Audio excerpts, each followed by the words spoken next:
Okay. Ọba.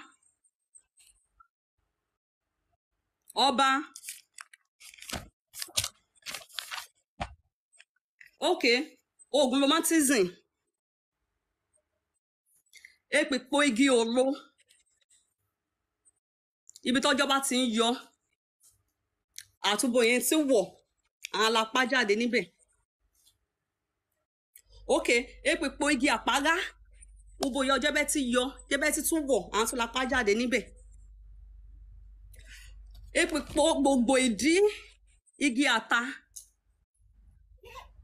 Wá lọ gẹ́ ìtẹ̀ jáde náà. Ibi tọ́jọ́ ti ń yọ tó ti ń wọ̀. Ata ìjọsìn. Wá mix it together. Ìgèrè. Wá gún gbogbo ẹ̀ pọ̀. Wá mix it together. Wá ṣe sínú gallon. Bóyá like 2 liters or. Wá. No, wá gún ni o, kàn gún ni o. Igi yẹn náà ni wọ́n á gún ní odó tó bá gún yẹn ló wà òkè jù wọ́n á gún wọ́n á kàn gún sọ bí ṣe yẹn. So tó má ti ṣe bẹ́ẹ̀ tó má ti mix it together wọ́n kàn ra fi akọ kán wọ́n fi sínú ẹ̀ pé mu.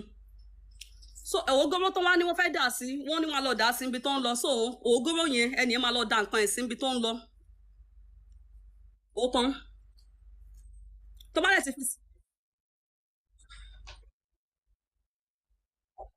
kọ́ má fi ẹ́ńjì ground yẹ o mo kọ́ mi bẹ́ẹ̀ mi dẹ̀ bí pé wọ́n ṣe bẹ́ẹ̀ yẹn o bàbá gbogbo ok mo ní tó má ti ṣe bẹ́ẹ̀ yẹn tó má ti fi akọ kán yẹn tó má ti fi sínú ẹ̀ let's say kó filẹ̀ throughout ọjọ́ yẹn or kó lo 2 days kó dẹ̀ ra mu nǹkan tó bá ti mú ó máa wọ̀ wọ́n láti orí báyìí ó máa wọ̀ wọ́n délé ẹsẹ̀ ni àwọn kó máa filẹ̀.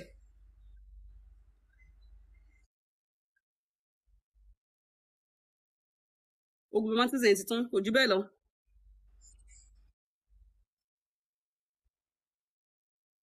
Ó ní ìdàkọ̀ kan o kó ń fi sí kó pọ̀ kó tóbi.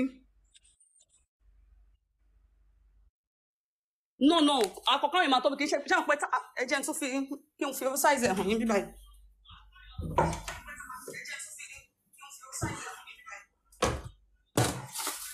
A máa ṣe lò kí wọ́n pàkẹ́ ní bí kí ẹ mú yẹ. Ok like ọmọ nǹkan tó wà ń bí báyìí nǹkan tó wà ń bí báyìí kàn fi sínú ẹ̀ ó ti tó kàn fi